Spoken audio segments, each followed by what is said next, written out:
Hello everyone. एक बार फिर से प्रभु यीशु मसीह के पवित्र नाम में मैं आपका स्वागत करता हूं इस वीडियो में। एक नए वीडियो को मैं लेकर आया हूं और जैसा आप जानते हैं आज क्रिसमस का त्यौहार हर जगह मनाया जा रहा है और हर साल मैं क्रिसमस के दिन कोशिश करता हूं कोई संदेश आपके साथ मैं साझा करूं, कुछ ऐसी बातें आपके साथ शेयर करूं जो आपके लाभ की हों, जो परमेश्वर की ओर से हों। आज भी मैं एक संदेश आपके लिए लेकर आया हूं, जैसा कि आपने थंबनेल को देख ही लिया होगा और उसके द्वारा आपको समझ में आ गया होगा कि ये संदेश किस बारे में है। इससे पहले कि मैं उस विषय पर आऊं, मैं परमेश्वर का धन्यवाद करता हूं कि आज से लगभग 8 साल पहले, ठीक 8 साल पहले 23 दिसंबर को 2017 में मैंने इस चैनल को शुरू किया और अपना पहला संदेश वो भी क्रिसमस का ही समय था और क्रिसमस से जोड़कर मैंने एक संदेश जो परमेश्वर ने मुझे दिया मैंने आप लोगों के साथ बांटा था। अगर आप मेरे चैनल के प्लेलिस्ट में सबसे पुराने संदेश को देखेंगे तो वो क्रिसमस के ऊपर ही था। और मैं बहुत जल्द अपने इस चैनल का एक इंट्रो वीडियो, जो परिचय का एक वीडियो होगा, कुछ और बातें जो मैं शेयर करना चाहता हूँ वो मैं अभी अपलोड करूँगा और वो मेरे प्लेलिस्ट में आपको मिल जाएगा, मेरे चैनल के इंट्रो वीडियो के रूप में, एक इंट्रोडक्शन वीडियो के रूप में, और उसका मैं लिंक भी यहाँ डिस्क्रिप्शन में डालूँगा। अब हम आते हैं आज का जो विषय है, और वो आपने देखा होगा कि क्रिसमस का जो इतिहास है बनाम उसका जो आधार है, the history of Christmas versus the basis of Christmas. हम इन दो बातों को देखेंगे और मैं एक बात महसूस करता हूँ और मैं मानता हूँ ये बिल्कुल सच है कि जब क्रिसमस का सीज़न आता है तो एक जो विश्वासी हैं, जो प्रभु यीशु मसीह के सच्चे अनुयायी हैं, या यूं कह लें कि अगर कुछ लोगों को इस शब्द से आपत्ति है कि वो सच्चे अनुयायी क्यों मैं बोल रहा हूं, तो जो लोग प्रभु यीशु मसीह की शिक्षा का पालन करते हैं, प्रभु यीशु मसीह की शिक्षा से वो प्रभावित होकर प्रभु यीशु मसीह का अनुकरण करते हैं, तो उनके मन में एक बोझ होता है, एक इच्छा जागती है कि हम प्रभु यीशु मसीह का संदेश लोगों को बताएं, क्योंकि ये त्यौहार तो प्रभु यीशु मसीह से संबंधित है और इसके तो नाम में ही क्राइस्ट है। तो फिर हर जगह प्रभु के जो लोग हैं, जवान हों, बूढ़े हों, मेरे जैसे लोग हों, वो हर जगह प्रभु यीशु मसीह का संदेश लोगों को बताने की कोशिश करते हैं, प्रभु यीशु मसीह की ओर से कुछ बात बताने की कोशिश करते हैं। और जो सच में प्रभु के लोग, जैसा मैंने एक आपको उदाहरण दिया, जो प्रभु यीशु मसीह की शिक्षा का अनुकरण करते हैं, जो केवल जो ईसाई नहीं है एक तरीके से, बल्कि क्योंकि ईसाई शब्द तो एक धार्मिक शब्द है, पर जो मसीही हैं प्रभु यीशु मसीह के जैसे, तो मैं किसी को हर्ट नहीं करने के लिए कह रहा हूँ, लेकिन ये बात सच है। अगर हम ईसाई शब्द की पृष्ठभूमि को देखें तो वो एक वास्तव में वो इस बात को नहीं दर्शाता है कि वो प्रभु यीशु मसीह के चेले हैं या प्रभु यीशु मसीह के अनुयायी हैं, क्योंकि वो एक समुदाय से जुड़ जाता है। लेकिन मसीही का मतलब, और अगर हम बाइबल के अनुसार देखें तो बाइबल में वास्तव में ईसाई शब्द का प्रयोग नहीं है, बाइबल में जो शब्द का प्रयोग है वो मसीही ही है। और इसको हम प्रेरित की पुस्तक में हम पढ़ भी सकते हैं कि वहाँ पर सबसे पहली बार जो विश्वासी लोग थे, प्रभु यीशु मसीह के जो चेले थे, जो भक्तगण थे, उनको मसीही करके कहा गया। अभी उस वचन को मैं नहीं बांटूंगा, लेकिन वो प्रेरित की पुस्तक में एक जगह हम पढ़ सकते हैं। अब हम आते हैं कि जो सच में मसीही लोग हैं उनके लिए तो हर एक मौका ही सुसमाचार प्रचार करने के लिए है, चाहे मृत्यु हो, चाहे जन्मदिन हो, चाहे विवाह हो, चाहे कोई आम दिन हो। तो मैं ये भी नहीं कहूँगा कि क्रिसमस को हम कुछ ज़्यादा इस चीज़ का श्रेय दें कि क्रिसमस के आने से हमारे अंदर वो भूख जाग जाती है। तो बात सिर्फ इतनी सी है कि प्रभु ने कहा कि तुम समय और असमय, चाहे तूफान हो, चाहे बारिश हो, चाहे अकाल पड़ा हो, चाहे गर्मी हो, चाहे सर्दी हो, चाहे सुबह हो, चाहे रात हो, चाहे खुशी हो, चाहे गम हो, हर समय तुम मेरे खुशी का संदेश, मेरे छुटकारे का संदेश, मेरा वो जीवन का संदेश लोगों के साथ बांटो। सो इसीलिए मैं ऐसा कहकर क्रिसमस को श्रेय नहीं देना चाहता हूँ, क्योंकि क्रिसमस, जैसा कि मैंने थंबनेल में डाला और जैसा कि मैं हर साल ही मैं इस विषय पर मैं बात करता हूँ और कई वीडियोस में मैंने की है ये बात, कि क्रिसमस तो एक परंपरा है।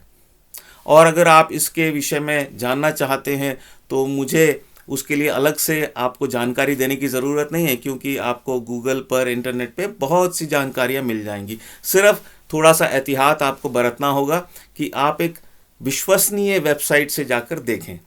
आप हिस्ट्री चैनल को खोल के देखें, उनकी वेबसाइट पे बहुत अच्छे से बताया है, और भी कई सारी वेबसाइट्स पे आपको पता लगेगा। या किसी ऐसे व्यक्ति से पूछिए जो प्रभु यीशु मसीह की शिक्षा पर चलता है, आपको देखकर लगता है कि सच में वो प्रभु यीशु मसीह की शिक्षाओं पर चलता है। जो लोग प्रभु यीशु मसीह की शिक्षा पर चलते हैं उनके जीवन में आपको सांसारिकता नहीं दिखेगी, उनके जीवन में आपको प्रभु यीशु मसीह की झलक दिखाई देगी। प्रभु यीशु मसीह जो क्षमा करता था, प्रभु यीशु मसीह जो क्षमा करता है, प्रभु यीशु मसीह जिसके अंदर एक सच्चा प्रेम है। सो ये सारी बातें, वो नम्र है, वो पवित्र है, ये सारी बातें आपको दिख जाएंगी। खैर, अब हम आते हैं the history of Christmas versus the basis of Christmas. तो हिस्ट्री ऑफ क्रिसमस, क्रिसमस का जो इतिहास है, वो अगर आप साधारण रीति से भी थोड़ा सा खंगाल के देखेंगे, इंटरनेट के द्वारा अगर आप देखेंगे, यूट्यूब पे सर्च करिए या किसी विश्वसनीय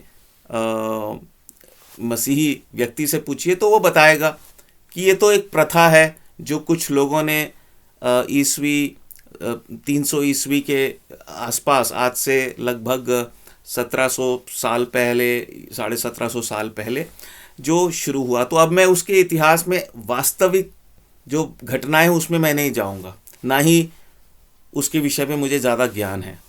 पर इतना मैं कह सकता हूँ दावे से, और इतना ये बात बिल्कुल सच है कि ये सारी बातें तो मनुष्यों के द्वारा शुरू हुई। सो जब मैं कहता हूँ कि क्रिसमस का इतिहास, तो उससे मेरा जो उद्देश्य था वो ये था कि आपका ध्यान इस बात की ओर लाऊं कि क्रिसमस जो है वो परमेश्वर की देन नहीं है। क्रिसमस का जो पर्व है या उसके साथ जुड़ी जो परंपरा है, तो मनुष्य के मन से, मनुष्य के विचार से उत्पन्न हुआ। अब वो कितना सही है कितना गलत वो एक अलग बात है, लेकिन जहां तक परमेश्वर का सवाल है, परमेश्वर की ओर से तो एक संदेश है। जहां तक परमेश्वर का सवाल है, परमेश्वर की ओर से तो एक घटना घटी, और वो घटना जो है एक संदेश हमें देती है। सो हमें इन दो चीज़ों को समझना है। क्रिसमस का अपना एक इतिहास है, परंपराएं हैं, और बहुत सारे उसमें तौर तरीके हैं, उसमें कुछ लाभ की बातें हैं या नहीं हैं, ये सब को अब जो है अपने अपने विवेक से देखने की ज़रूरत है। निश्चित रूप से मैं भी उसमें अपना विचार आपके साथ साझा करना चाहता हूँ। सो जब हम क्रिसमस के साथ जुड़ी हुई परंपराओं की बात करते हैं जो मनुष्यों के द्वारा शुरू की गई आज से कई सालों पहले, और निश्चित रूप से ये पश्चिमी देशों से शुरुआत हुई। सो मैं कुछ बातों को परमेश्वर के वचन से बताना चाहता हूँ। पहला कुरिन्थियों, परमेश्वर के वचन में एक जगह इस भाग में ऐसा लिखा है, पहले कुरिन्थियों के 6 अध्याय और उसके 12 वचन में देखिए, वहाँ ऐसा लिखा है, सब वस्तुएं मेरे लिए उचित तो हैं, परंतु सब वस्तुएं लाभ की नहीं। सब वस्तुएं मेरे लिए उचित हैं, परंतु मैं किसी बात के अधीन ना होऊंगा। अब क्या है इसका मतलब कि अगर हम इसको क्रिसमस के संबंध क्रिसमस से जोड़कर देखें तो हम कह सकते हैं त्योहार है, उसमें क्या है, ठीक है। अगर आप देख रहे हो मेरे पीछे भी कुछ मैंने सजावट की है, वास्तव में क्रिसमस की सजावट नहीं है ये, तो मेरे पास कुछ डेकोरेशन के सामान किसी ने मुझे दे दिए थे, तो मैंने सोचा कि इसको वेस्ट करने से तो अच्छा है इसको ज़रा हम लगाते हैं। डेकोरेशन मुझे वैसे भी पसंद है, किसको पसंद नहीं होगी, ज़्यादातर सभी को पसंद है। और ना ही मैंने यहाँ कोई क्रिसमस ट्री लगाया है या सेंटा क्लॉस लगाया है, पर देखने से शायद कोई कहेगा हाँ ये स्टार मुझे पसंद है, क्योंकि ये स्टार प्रभु यीशु मसीह के विषय में बताता है। The bright and morning star, सुबह का वो चमकता हुआ वो भोर का तारा, प्रभु यीशु मसीह को एक भोर का तारा भी कहा गया है।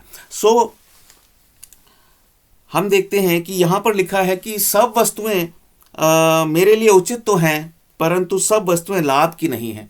सो जब हम क्रिसमस से जुड़ी हुई जिन भी मनुष्यों ने ये शुरू किया और फिर उसमें बहुत सारी बातें जुड़ती गई, वो पहले डिसाइड हुआ कि 25 दिसंबर को हम प्रभु यीशु मसीह के जन्म को मनाएंगे, क्योंकि ये बातें प्रमाणित नहीं है कि प्रभु यीशु मसीह किस दिन जन्म उनका हुआ था। उस समय तो कैलेंडर होते ही नहीं थे, और ना ही शायद मैं पहले भी इस बात को बता चुका हूँ कि परमेश्वर की दृष्टि में तारीख और समय जो है वो मायने नहीं रखते हैं, खासकर प्रभु यीशु मसीह के जन्म को लेकर। और प्रभु ने इस बात को भी कहा कई बार अपने चेलों से, अपने अनुयायियों से, और आज वो हम पर भी लागू होती है कि कई ऐसी बातें हैं कि जैसे मान लीजिए प्रभु यीशु मसीह कब इस संसार में वापस लौट कर आएंगे, वो ज़्यादा महत्वपूर्ण बात नहीं है।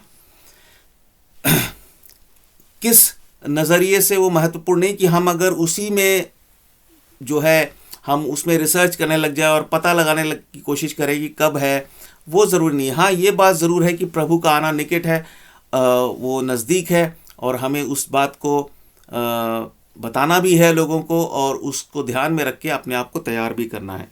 सो परमेश्वर ने इस बात का कहीं वर्णन नहीं किया, ना ही कोई संकेत दिए कि ऐसा समय था या ऐसा समय था। इसमें कोई दो राय नहीं, कुछ संकेत हैं और अनुमान लगाए जा सकते हैं, पर ये एक व्यर्थ की जो है एक जो है चर्चा होगी कि वो कब, कौन से समय में, कौन सा महीना होगा, कौन सी तारीख होगी। लोगों ने सोचा, उन्होंने कहा कि एक त्यौहार होना चाहिए, और उस समय जैसा कई लोगों का कहना है कि वो एक किसी और देवता का वो उस समय एक उसको वो पूजते थे, तो उन्होंने सोचा क्यों ना हम प्रभु यीशु मसीह के भी जन्म को उसी दिन को हम ठहराएं। खैर, उसमें मैं नहीं जाना चाहता, वो एक वाद विवाद का, तर्क वितर्क का जो है विषय हो सकता है, और ना ही मेरा उस पर ज़्यादा ज्ञान है। लेकिन धीरे धीरे कुछ लोगों ने क्रिसमस ट्री ले आए, कहीं से सेंटा क्लॉज की कहानी आ गई, कहीं से कुछ आ गया, कहीं से कुछ आ गया। और आप सब लोग जानते हैं कि क्रिसमस के द्वारा एक बहुत बड़ा व्यवसाय शुरू हो गया पश्चिमी देशों में, तो बहुत बड़ा, और अब तो हमारे पूर्व के जो देश हैं, हमारे भारत जैसे देशों में भी एक बहुत बड़ा बिजनेस ये जो है एक कमर्शियल इसको जो है रूप दे दिया गया है ना। बहुत लोग बिजनेस करते हैं, व्यवसाय करते हैं, चाहे उनका कोई लेना देना ना हो, उनको कुछ पता भी नहीं है। तो हुआ क्या, क्या इससे परमेश्वर का वचन लोगों के पास गया? क्या इससे उद्धार का कार्य बढ़ा, परमेश्वर का राज्य बढ़ा, प्रभु यीशु मसीह का जो मकसद था वो लोगों को पता चला? बिल्कुल भी नहीं पता चला। लेकिन जैसा मैंने कहा कि जब क्रिसमस का समय आता है तो प्रभु के जितने भी भक्तजन हैं, खासकर मैंने कहा भक्तजन, है ना,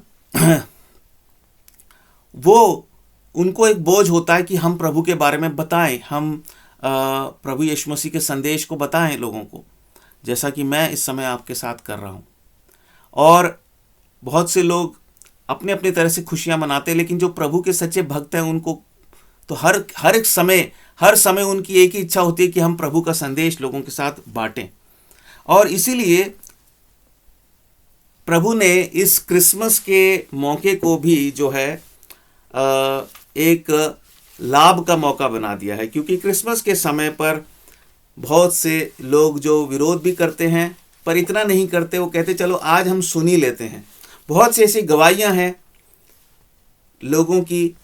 प्रभु के एक बहुत बड़े दास हैं, उनका नाम मैं लेना नहीं चाहता, लेकिन उन्होंने अपनी गवाही में इस तरह से कहा कि वो एक गिरजाघर में इस उद्देश्य से गए कि वो जाके देखना चाहते थे कि ये करते क्या हैं ये ईसाई लोग। मन ही मन वो घृणा करते थे, और जिस दिन वो गिरजाघर में गए वहां उनका जीवन बदल गया। कई बार विरोधी लोग भी वो चकमा खा जाते हैं जब क्योंकि प्रभु ने पहले से ही पहचान रखा है, प्रभु पहले से ही जानता है आपके दिल में क्या है। प्रभु का कार्य कोई रोक नहीं सकता है। जिसे उसे अपने पास बुलाना है, वो चाहे उसका घोर विरोधी हो। आजकल YouTube पे बहुत लोग देखने को मिल रहे हैं कैसे वो विरोध कर रहे हैं। इसमें कोई आश्चर्य की बात नहीं कि आने वाले समय में उन्हीं में से कुछ लोग प्रभु यीशु मसीह की जय कर रहे होंगे और प्रभु यीशु मसीह के सेवक बन जाएंगे। ऐसा हुआ भी है, परमेश्वर के वचन में हम पढ़ सकते हैं। अब ये बातें आपको क्रिसमस के त्यौहार से जुड़ी हुई किसी बात से नहीं पता चलेंगी, क्योंकि क्रिसमस के त्यौहार से तो बहुत सारे रीति रिवाज हैं, और जैसा मैंने कहा वो व्यवसाय बन चुका है। और हम देखते हैं एक जगह लिखा है परमेश्वर के वचन में, रोमियो की पुस्तक, और उसके हम सब प्रभु के लोग इस वचन को बहुत पसंद भी करते हैं, और कोई भी सुनेगा तो इसको पसंद आएगा ये वचन। वहाँ लिखा है रोमियो 8:28 में, हम जानते हैं कि जो लोग परमेश्वर से प्रेम रखते हैं उनके लिए सब बातें मिलकर भलाई ही को उत्पन्न करती हैं, अर्थात उन्हीं के लिए जो उसकी इच्छा के अनुसार बुलाए हुए हैं। कई बार मनुष्यों के द्वारा, हम जैसे प्रभु के भक्तों के द्वारा भी, हम भी मनुष्य ही हैं, हमसे भी भूल चूक हो सकती है, और कई बार हम अपने समझ का सहारा लेते हैं, कई बार अपने विचारों से, अपने तौर तरीकों से हम चलने की कोशिश करते हैं। परमेश्वर की महिमा करने के लिए भी हम कई बार अपनी बुद्धि का प्रयोग करते हैं। और क्रिसमस और कुछ नहीं, वो एक ऐसा ही प्रयास मनुष्यों के द्वारा जो किया गया। उन्होंने सोचा कि हाँ, एक त्यौहार होगा और इससे परमेश्वर की महिमा होगी, प्रभु यीशु मसीह का संदेश लोगों के पास जाएगा, पर वास्तव में ऐसा हुआ कभी नहीं। प्रभु यीशु मसीह का संदेश तो बहुत ही बलिदान, त्याग और जोखिम उठाकर वो धूमधाम से जो है खुशियां मनाते हुए लोगों के पास नहीं पहुंचाया गया। वो दुख उठाकर परमेश्वर के प्रभु यीशु मसीह के कई सेवकों ने, मिशनरीज जिनको कहा जाता है, और बहुत दुख उठा के, बहुत बलिदान देके, कईयों ने अपने जीवन बलिदान कर दिए। उनको मारा गया, उनको बदनाम किया गया, उनको बहुत परेशान किया गया, सताया गया, और तब जाके परमेश्वर का राज्य जो है बड़ा है, और वो बढ़ता ही जाएगा। उसे कोई नहीं रोक सकता, चाहे कितने भी विरोध होते जाएं। हम क्या देखते हैं, फिर भी परमेश्वर ने, क्योंकि परमेश्वर प्यार करता है, सबसे प्यार करता है, और खासकर उन लोगों से तो वो बहुत ही ज़्यादा प्यार करता है जो उसके पास आते हैं विश्वास से। वो भले ही गलतियां भी करें, तो परमेश्वर ने क्या किया कि इस क्रिसमस के मौसम को भी एक आशीष दी, क्रिसमस के समय को भी आशीष दी। और क्रिसमस के समय बहुत से लोग जो परमेश्वर के सच्चे अनुयायी हैं, भक्त हैं, वो क्या करते हैं, सुसमाचार सुनाते हैं। और एक और वचन मैं पढ़ना चाहूँगा, आप लोगों के साथ बांटना चाहूँगा। नीति वचन, परमेश्वर के वचन में एक जगह लिखा है, नीति वचन 19 और 21 में, कि मनुष्य के मन में बहुत सी कल्पनाएं होती हैं, परंतु जो युक्ति यहोवा करता है वही स्थिर रहती है। तो यहाँ पर इस वचन के माध्यम से जो मैं आपको बताना चाहता हूँ, जो परमेश्वर ने मेरे हृदय में डाला, कि मनुष्य ने तो सोचा कि क्रिसमस के द्वारा परमेश्वर प्रभु यीशु मसीह के बारे में लोग जानेंगे, लेकिन हुआ क्या, उल्टा ही हो गया। प्रभु यीशु मसीह के बारे में लोगों ने नहीं जाना क्रिसमस के द्वारा। ये खासकर उन मसीह लोगों के लिए भी है जो क्रिसमस को ज्यादा महत्व देते हैं। क्रिसमस के द्वारा लोगों ने सेंटा क्लॉज को जान लिया, लोगों ने क्रिसमस ट्री को जान लिया, लेकिन प्रभु यीशु मसीह को नहीं जाना। जैसा मैंने शुरुआत में कहा, जो प्रभु के चेले हैं, जो उसकी शिक्षा का पालन करते हैं, जिन्होंने उद्धार पाया है, जो प्रभु यीशु मसीह का मूल मकसद है इस दुनिया में आने का, वो तो इस जगत का उद्धार करता है, जिन्होंने छुटकारा पाया है, जिन्होंने धर्म से छुटकारा पाया है। बहुत से ऐसे मेरे शायद वीडियो को देख रहे होंगे जो ईसाई भाई बहन हैं, आपको भी ईसाई धर्म से मुक्ति चाहिए, आपको मसीह की ज़रूरत है। ईसाई धर्म ने आपको घेर लिया है, और बहुत से और जो मेरे दोस्त हैं अलग अलग धर्मों में, धर्म एक बंधन है, जैसा कि मैंने पहले भी कई वीडियोस में कहा है। 15 अगस्त का मेरा वीडियो आप देख सकते हैं। धर्म एक बंधन है, किसी भी धर्म से किसी का भला नहीं हो सकता है। हालांकि इस दुनिया में धर्म को लेके लोग बहुत भावुक हो जाते हैं, बड़ी बड़ी बातें होती हैं, धर्म को लेके सारी लड़ाई है, पर परमेश्वर का जो एकमात्र सच्चा परमेश्वर है, उसका किसी धर्म से कोई लेना देना नहीं है। पर वो परमेश्वर प्रभु यीशु मसीह है, और इसीलिए क्रिसमस का इतिहास वो एक अलग चीज़ है। पर हम अब आते हैं कि निश्चित रूप से क्रिसमस का जो आधार है, क्रिसमस की शुरुआत क्यों हुई, वो एक घटना की वजह से हुई, और वो घटना है इस जगत के परमेश्वर सृष्टिकर्ता के जन्म की घटना। सो आइए हम इस बारे में अब हम देखते हैं। तो मैंने जैसा कहा कि मनुष्य के मन में बहुत सी कल्पनाएं होती हैं, मनुष्य बहुत कुछ विचार करता है, लेकिन कोई फायदा नहीं है। जो युक्ति परमेश्वर करता है वही सफल होगी। तो बहुत से मनुष्यों ने सोचा एक समय पर, और पिछले लगभग 1700 साल में या 1800 साल हम कह लें, 1800 की तरफ हम बढ़ रहे हैं, जब से क्रिसमस की प्रथा शुरू हुई, तो बहुत से लोगों ने सोचा कि क्रिसमस के द्वारा परमेश्वर की महिमा होगी। पर हम देखते हैं कि परमेश्वर की महिमा तो उसके द्वारा नहीं हुई। अगर हम कहते हैं क्रिसमस परमेश्वर की को धन्यवाद देने का समय है, तो परमेश्वर का वचन कहता है उसको तो हमें निरंतर धन्यवाद देना है। पहला थिस्सलुनीकियों 5 अध्याय और 16, 17, 18 हम पढ़ सकते हैं। और अगर हम कहते हैं कि इसके द्वारा प्रभु यीशु मसीह का वचन जो है लोगों तक पहुंचा, जो एक महान आज्ञा उन्होंने दी अपने चेलों को स्वर्ग में जाने से पहले, तो उसके लिए तो फिर एक दिन काफ़ी नहीं है, तो साल के हर एक समय, हर एक दिन हमें करना चाहिए। तो परमेश्वर की युक्ति क्या थी? वो अपने चेलों को उसने कहा, जाओ और जगत के कोने कोने में जाके मेरा सुसमाचार सुनाओ। वो परमेश्वर की युक्ति है। क्रिसमस परमेश्वर की युक्ति नहीं है।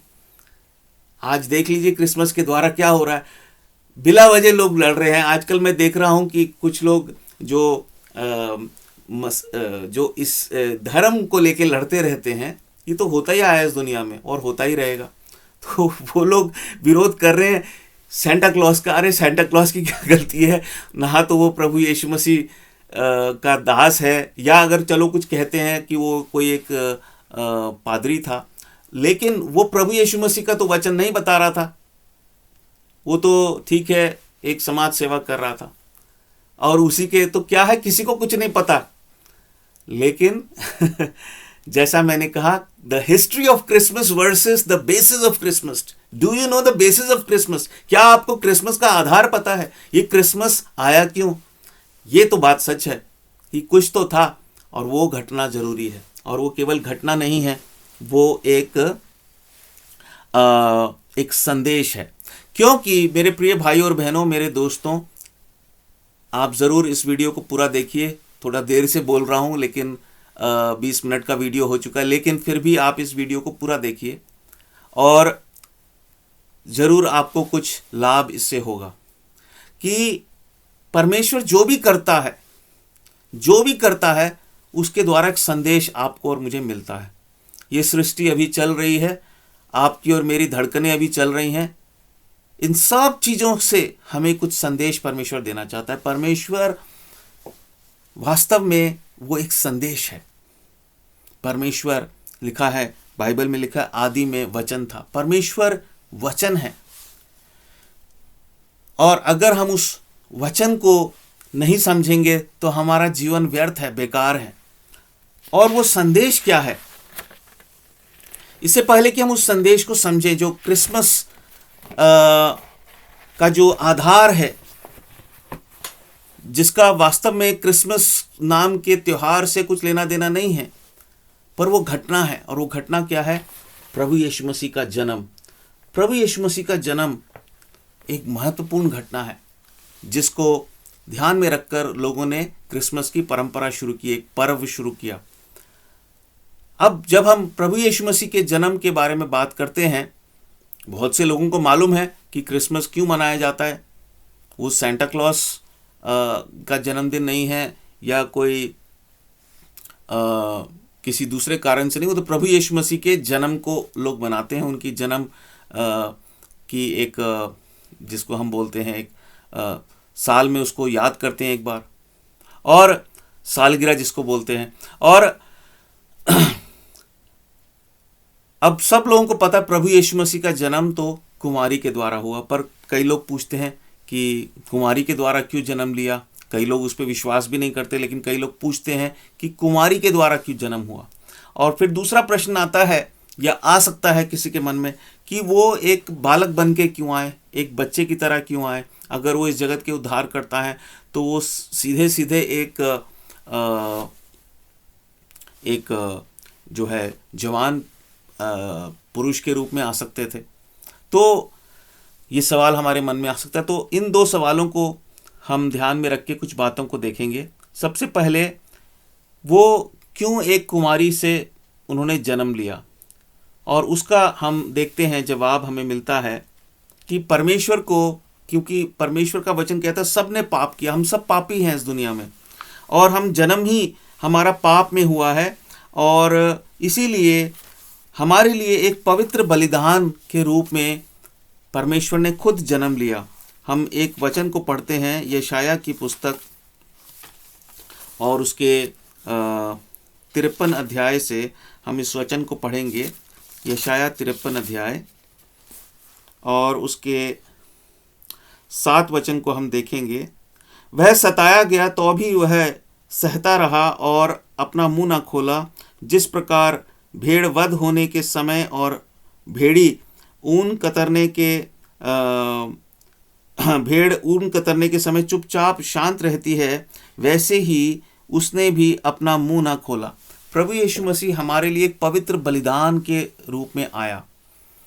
प्रभु यीशु मसीह के एक चेले ने जब प्रभु इस धरती पर आए तो उनको देखकर कहा कि देखो, ये जगत का मेमना है जो सबके पापों को उठा ले जाता है। देखिए यूहन्ना के पहले अध्याय और उसके 29 वचन में, वहाँ पर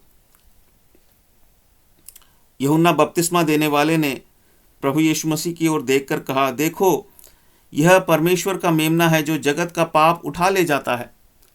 वो तो एक पवित्र बलिदान के रूप में हम सब के पापों की सज़ा को भोगने के लिए, हम सब के पापों का भुगतान करने के लिए वो खुद एक बलिदान बनकर आया। इसीलिए उसके लिए ज़रूरी था कि वो मनुष्य के बीच से ना पैदा हो। वो एक कुमारी के द्वारा उसने जन्म लिया, पवित्र आत्मा की सामर्थ्य से उसने जन्म लिया। इन दिनों में एक वीडियो बहुत देखने को मिल रहा है कि एक जगह एक विरोधी कलीसिया में घुसकर, परमेश्वर के लोगों की संगति में घुसकर, वहाँ पर जो परमेश्वर का दास था उनसे बहुत ही कठोर भाषा में, बहुत ही अभद्र भाषा में वो उनसे पूछते हैं कि क्या ऐसा हो सकता है।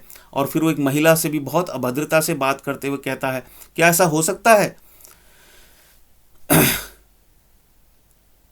तो क्योंकि मनुष्य जो है पाप में वो डूबा हुआ है, वो परमेश्वर की सारी आशीषें भोग रहा है, सांस ले रहा है, सृष्टि का आनंद ले रहा है, लेकिन परमेश्वर की सामर्थ पर उसे भरोसा नहीं। परमेश्वर तो कुछ भी कर सकता है। यही मनुष्य जब अस्पताल में पहुंच जाएगा तो क्या कहेगा, मेरे लिए प्रार्थना करो, परमेश्वर कोई चमत्कार कर दे, मैं बच जाऊं, मैं जीना चाहता हूं। क्योंकि मनुष्य क्या है, धूर्त है, वो पाप में गिर चुका है। मेरे प्रिय दोस्तों, मेरे भाई और बहनों, इस बात को पहचानो। क्रिसमस का आधार क्या है? वो प्रभु यीशु मसीह का जन्म। हम उस विषय पर अभी थोड़ा और आगे हम जब बात करेंगे, पर वो क्यों कुमारी के गर्भ से जन्म लिया? क्योंकि अगर वो मनुष्य अगर वो एक मनुष्य के बीच से आता, अर्थात एक विवाहित स्त्री से जन्म लेता, तो फिर वो अपवित्र ठहर जाता, वो हो ही नहीं सकता था। उसके लिए आवश्यक था कि एक कुमारी से जन्म ले, जिसका कभी भी किसी पुरुष के साथ कोई शारीरिक संबंध नहीं हुआ हो, और दूसरी बात, वो शारीरिक संभोग के द्वारा नहीं हुआ, पवित्र आत्मा की सामर्थ्य से एक कुमारी के गर्भ से उसने जन्म लिया। परमेश्वर को किसी की जरूरत नहीं है। पर अब दूसरा प्रश्न ये आ सकता है कि वो उसने जन्म क्यों लिया? वो एक पुरुष के रूप में आ सकता था। तो हम देखते हैं इसके पीछे भी परमेश्वर की एक मनसा है, और वो मनसा क्या है कि परमेश्वर चाहता है कि हम जो मनुष्य इस संसार में पाप में गिर गए, हम पाप में गिरे ही नहीं, हमारा जन्म ही पाप में हुआ है, हम जन्म से पापी हैं। तो हमें एक परमेश्वर एक नया जीवन देना चाहता है, और हमें एक नई यात्रा में वो जो है चलाना चाहता है। और उसके लिए बहुत ज़रूरी है कि हम, जैसे प्रभु यीशु मसीह एक बालक बनकर आया, वो क्या दर्शाता है कि एक नया जीवन। बिल्कुल, जीवन कहाँ से शुरू होता है? जन्म से। जन्म लेना पड़ता है, तब जीवन आगे बढ़ता है।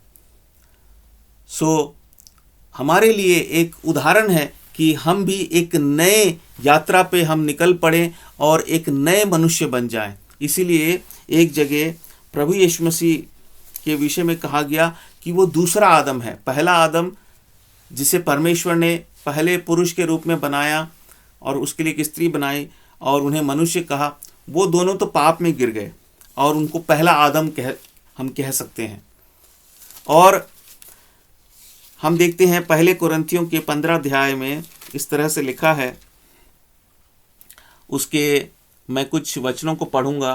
पहला कुरिन्थियों 15 अध्याय और 44 वचन से, स्वाभाविक देह बोई जाती है, स्वाभाविक शरीर बोया जाता है, और आत्मिक देह जी उठती है।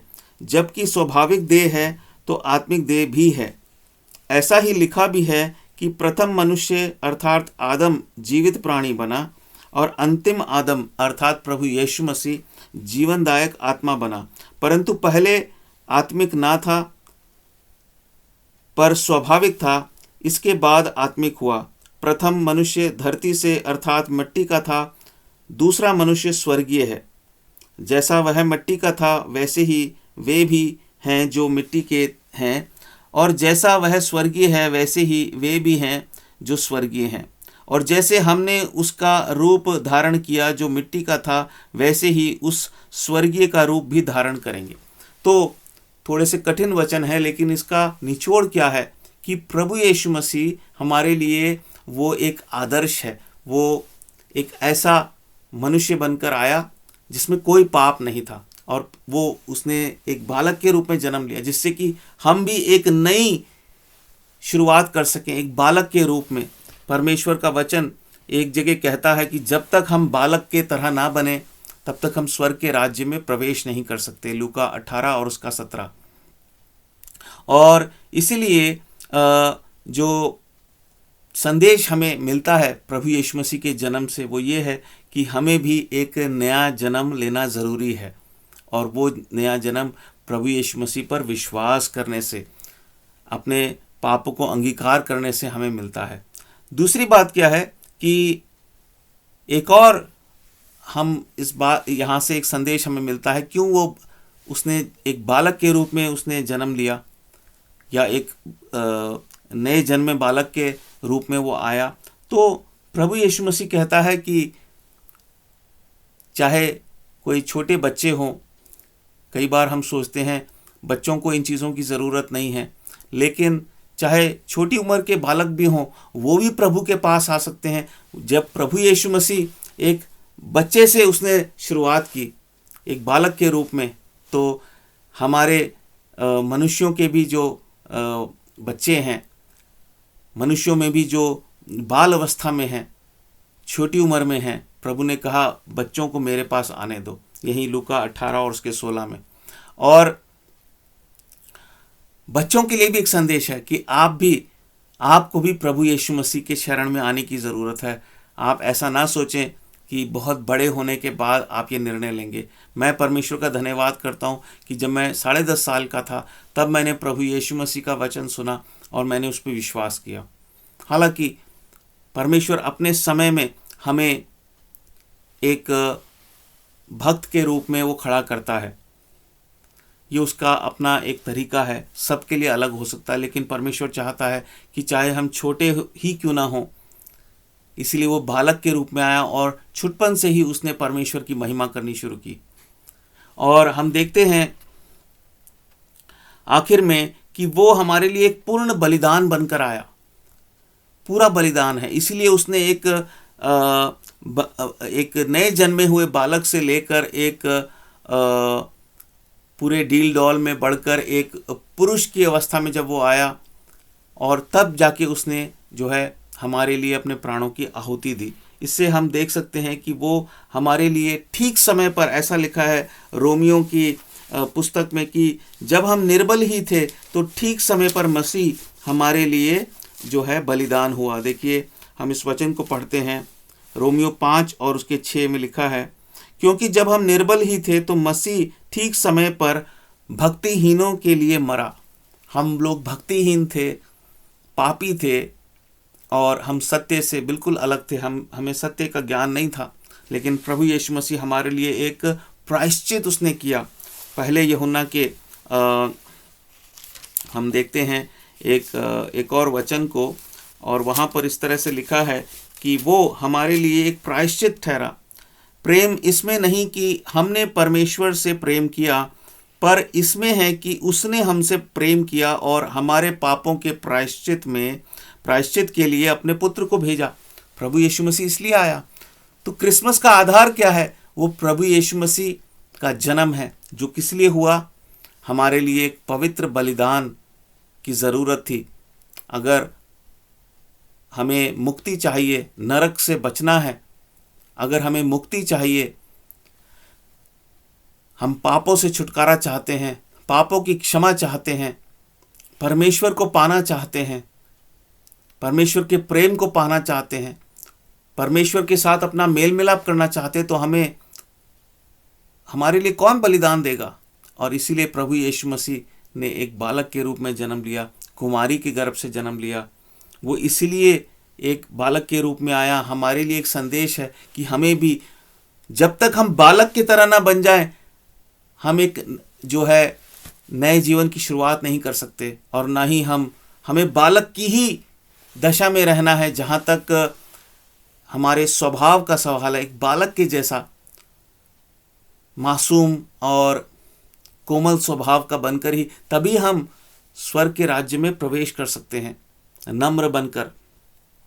और यहाँ तक कि उसका बालक के रूप में आना एक संदेश है बालकों के लिए भी, कि आपको भी प्रभु के जैसे प्रभु बढ़ा, वो डील डॉल में बढ़ता गया और अपने माता पिता के अधीन रहा, वो आज्ञाकारी रहा, उसने पवित्रता का जीवन जिया। हमें भी अपनी बाल अवस्था से ही प्रभु यीशु मसीह के जैसे हमें बनकर चलना है। वो हम सब के लिए एक पहलौठा है, वो एक उत्तम उदाहरण है हमारे लिए। हम देखते हैं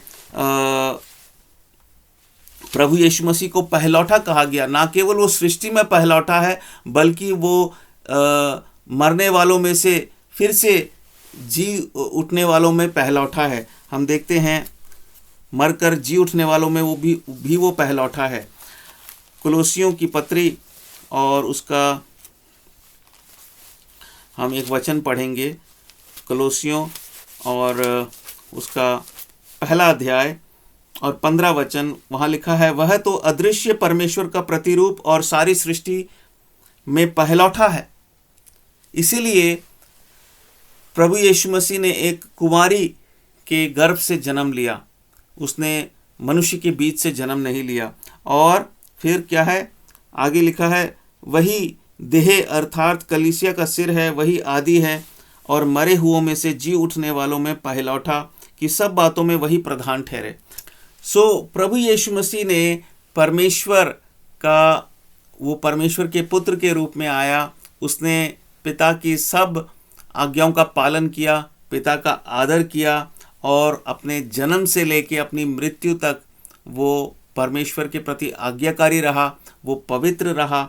और अब ये जो पूरा जीवन प्रभु यीशु मसीह ने बिताया, ना केवल उसकी मृत्यु हमारे लिए एक बलिदान है, ये जीवन भी एक प्रकार से हमने जो पापों का जीवन जिया उसके बदले में उसने एक पवित्रताई का जीवन जिया, जिससे कि हम भी जब प्रभु यीशु मसीह के द्वारा हम उद्धार पाएं, जब हम प्रभु यीशु मसीह पर विश्वास करते हैं, तो उसका जो वो बलिदान है वो फिर हमारे लिए भी ठहराया जाता है। वो एक प्रकार से परमेश्वर कहता है कि ये अब इस व्यक्ति के लिए ये बलिदान जो है, मैं इसको इस व्यक्ति की ओर से, इस व्यक्ति के पापों के बदले में मैं इसको ग्रहण करता हूँ, प्रभु यीशु मसीह का बलिदान। और जब प्रभु यीशु मसीह के जैसे हम एक उसकी धार्मिकता को हम पूरा करते हैं अपने जीवन में, तो वो फिर परमेश्वर के लिए एक महिमा का कारण बनता है। इसीलिए अब हमारा क्या काम है? प्रभु यीशु मसीह क्यों आया? प्रभु यीशु मसीह इस संसार में इसलिए आया, जैसा यहाँ पर लिखा है पहले पत्रस के 2 अध्याय में हम पढ़ सकते हैं, उसके 24 वचन में, वह आप ही हमारे पापों को अपनी देह पर लिए हुए क्रूस पर चढ़ गया, जिससे हम पापों के लिए मरकर धार्मिकता के लिए जीवन बिताएं। उसी के मार खाने से तुम चंगे हुए।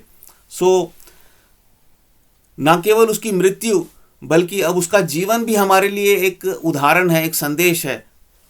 बचपन से लेके, बाल अवस्था से लेके जीवन के अंत तक हमें भी एक नई शुरुआत करनी है, एक नया जन्म पाना है। ये है क्रिसमस का आधार, जिसके ऊपर ये क्रिसमस का त्यौहार बनाया जाता है, जिस घटना से जोड़कर उसको मनाना शुरू किया गया। वास्तव में वो घटना तो एक संदेश देती है। प्रभु यीशु मसीह का जन्म हमें बताता है कि हमें भी नया जन्म पाने की ज़रूरत है। हमें भी एक बालक के समान इस जीवन में परमेश्वर के सामने नम्र बनकर रहना है, तभी हम स्वर्ग के राज्य में प्रवेश कर पाएंगे।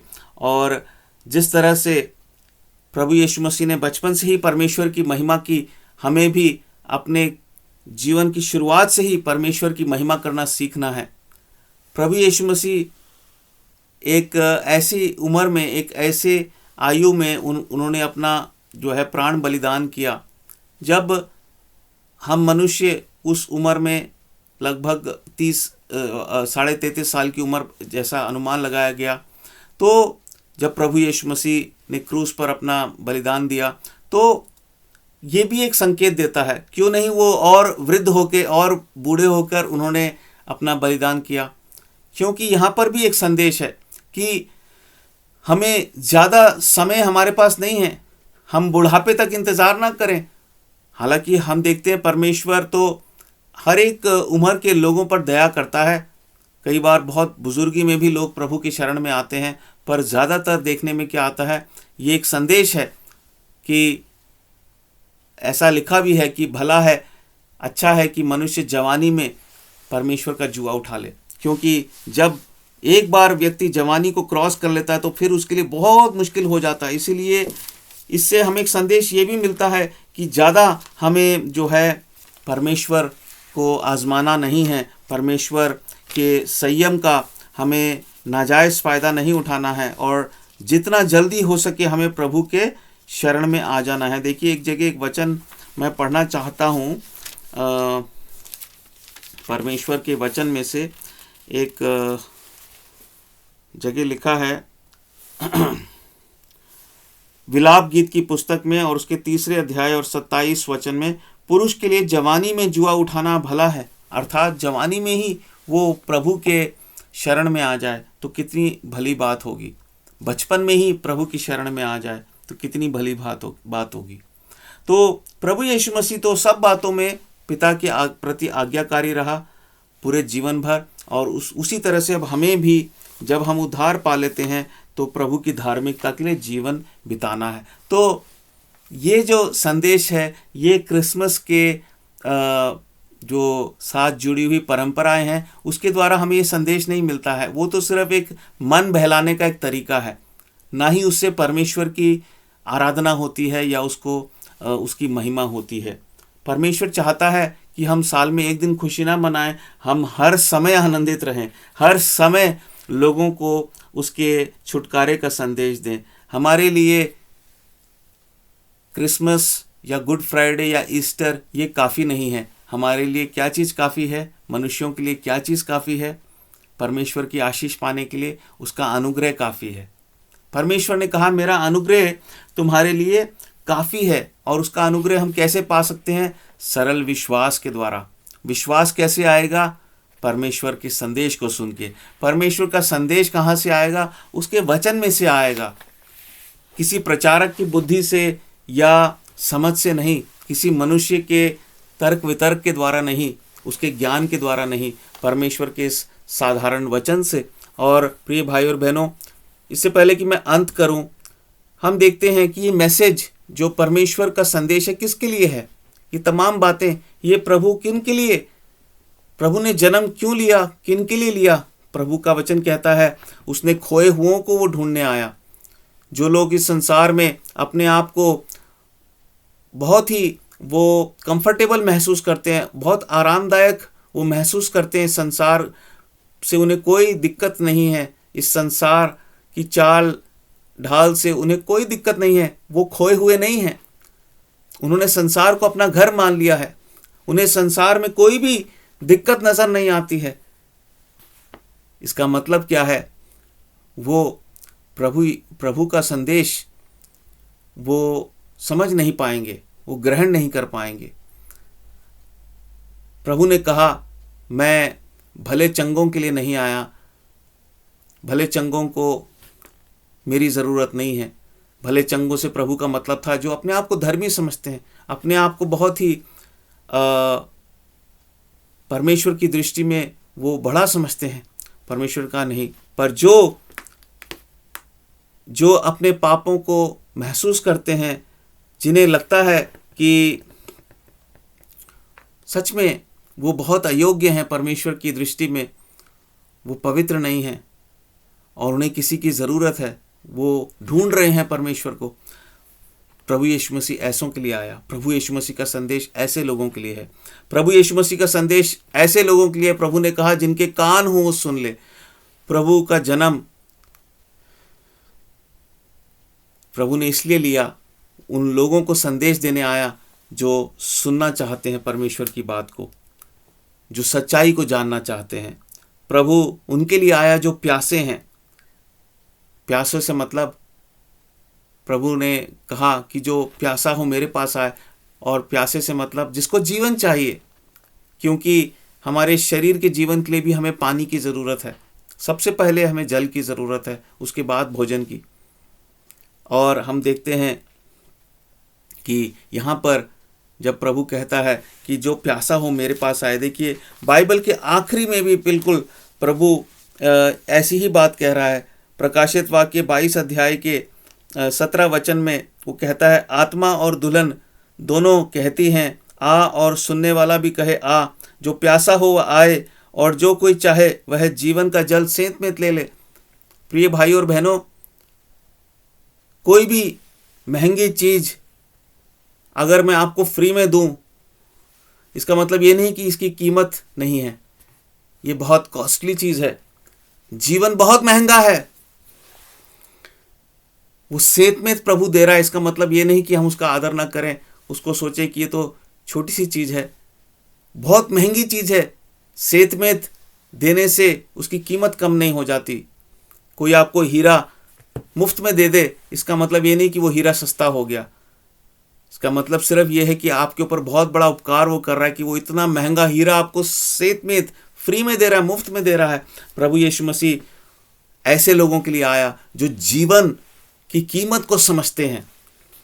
प्रभु यीशु मसीह ऐसों के लिए आया जो नम्र हैं और परमेश्वर से डरते हैं, जिन्हें इस बात का डर है कि एक दिन हम इस दुनिया से चले जाएंगे और फिर हमारे तर्क वितर्क क्या हमारा वो उद्धार कर पाएंगे? क्या हमें वो उस नरक की सज़ा से बचा सकेंगे? क्या परमेश्वर के क्रोध से हम बचेंगे?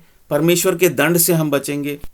प्रभु यीशु मसीह किसके लिए आया? प्रभु यीशु मसीह एक जगह एक वचन में ऐसा लिखा है, प्रभु के एक दास पौलुस ने इस बात को कहा, यह बात सच और हर प्रकार से मानने के योग्य है कि मसीह यीशु पापियों का उद्धार करने के लिए जगत में आया, जिनमें सबसे बड़ा मैं हूँ। पहला तिमुथी और उसका पहला अध्याय और 15 वचन। यदि प्रभु यीशु मसीह किन के लिए आया? जो अपने आप को पापी के रूप में वो देखते हैं और वो मानते हैं कि वो पापी हैं। प्रभु यीशु मसीह पापियों को बचाने के लिए आया।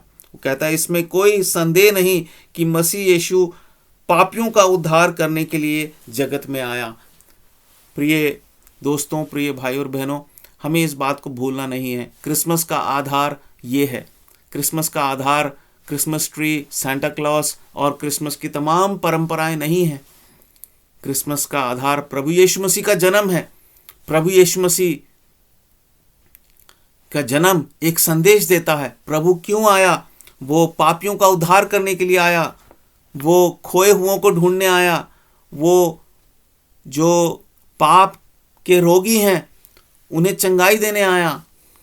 उन्हें आपको उसके कोड़े खाने से आप और मैं, हर एक पापी चंगा हो जाता है। उसने कोड़े खा लिए हैं, हमें खाने की ज़रूरत नहीं है। लेकिन कितने लोग इस संसार में वो पाप के कोड़े खा रहे हैं। अभी उन्हें पाप में आनंद आ रहा है, लेकिन वही पाप जो है उन्हें डसता है, उन्हें नाश कर देता है। कई प्रकार के पाप हैं। मनुष्य सर से लेके पांव तक पाप के ही स्वभाव से भरा हुआ है, लेकिन प्रभु यीशु मसीह उसको चंगाई देता है। वो रोग, पाप का रोग उसके जीवन से दूर हो जाता है। और प्रभु यीशु मसीह उनके लिए उसने जन्म लिया जो परमेश्वर की बात को सुनना चाहते हैं, परमेश्वर की आवाज को सुनना चाहते हैं। कथा कहानियों को नहीं, कथावाचकों को नहीं, मिथ्या की बातों को नहीं, धोखे की बातों को नहीं, धर्म की बातों को नहीं, जिसमें एक प्रकार की धार्मिकता तो दिखाई देती है लेकिन सच्चाई नहीं है। मिलावट की बातें हैं। जो सच्चाई को सुनना चाहते हैं, प्रभु यीशु मसीह ने कहा जिनके कान हो वो सुन ले। वो उनके लिए आया। क्रिसमस का आधार ये है। प्रभु यीशु मसीह का जन्म वो किस लिए आया? वो उनके लिए आया जो प्यासे हैं, जीवन चाहते हैं, जीवन पाना चाहते हैं, जो नम्र हैं, उनके लिए आया। इससे पहले मैं अंत करूं, मैं एक बात कहना चाहता हूं कि अगर आप एक पापी हैं जिसने अभी तक अपने पापों की क्षमा नहीं पाई है, प्रभु यीशु मसीह पर विश्वास नहीं किया है, तो आपको क्रिसमस की इंतजार करने की ज़रूरत नहीं है। मेरे दोस्त, मेरे भाई, मेरे बहन, आपको क्रिसमस की इंतजार करने की ज़रूरत नहीं है। गुड फ्राइडे की इंतजार करने की ज़रूरत नहीं है। ईस्टर की इंतजार करने की ज़रूरत नहीं है। ये सिर्फ परंपराएं हैं।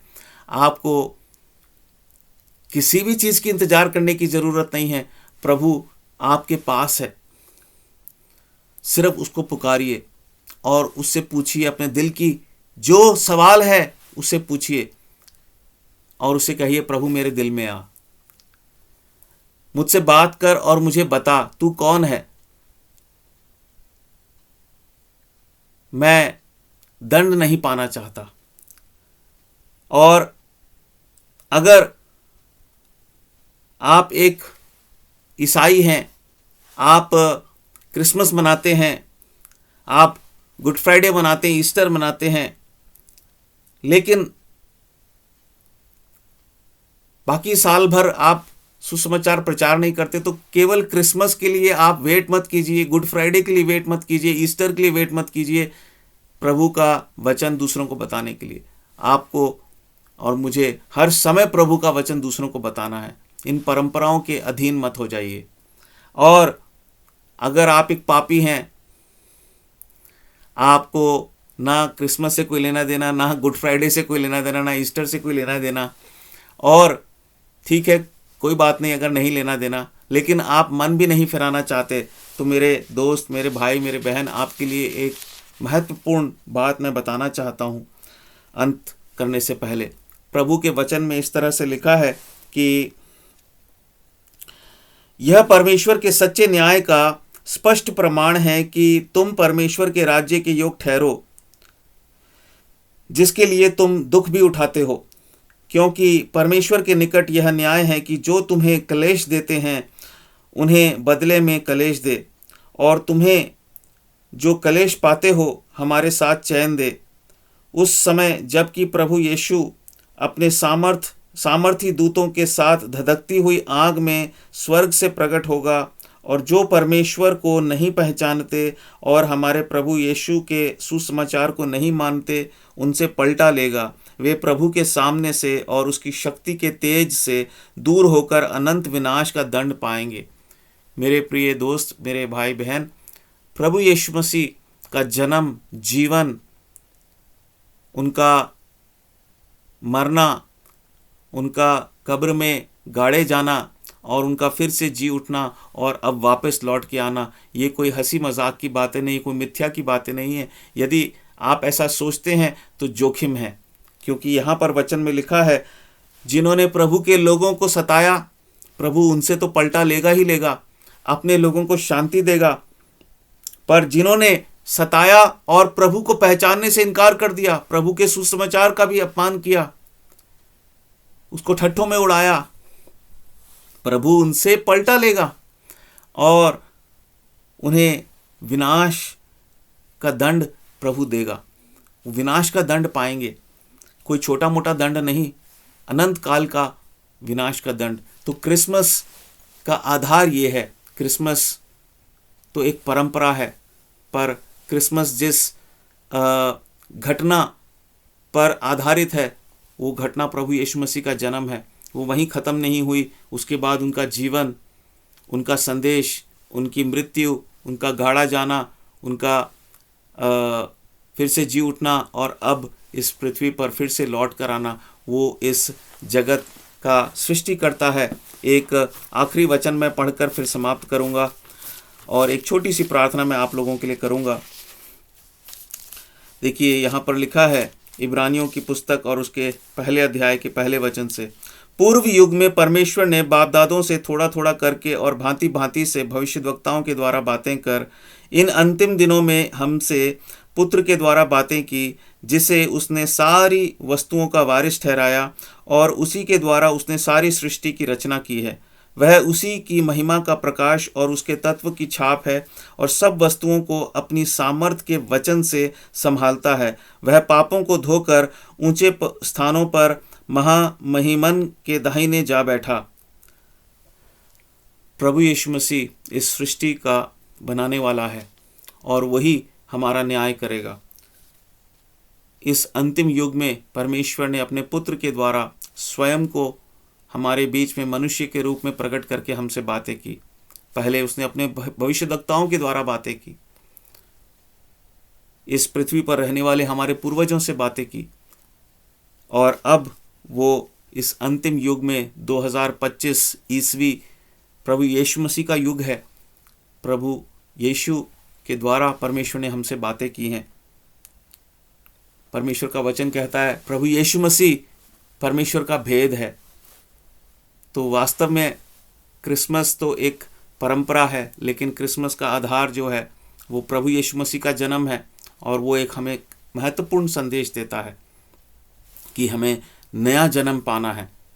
खुद परमेश्वर इस पृथ्वी पर एक मनुष्य बनकर आया, निष्पाप, निर्दोष, निष्कलंक मनुष्य, सिर्फ इसलिए कि हम भी निर्दोष, निष्कलंक, निष्पाप बन जाएं।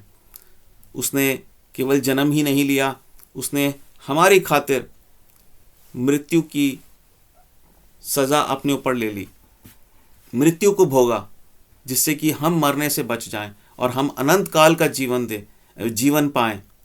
प्रभु यीशु मसीह हमें अनंत काल का जीवन देने के लिए आया।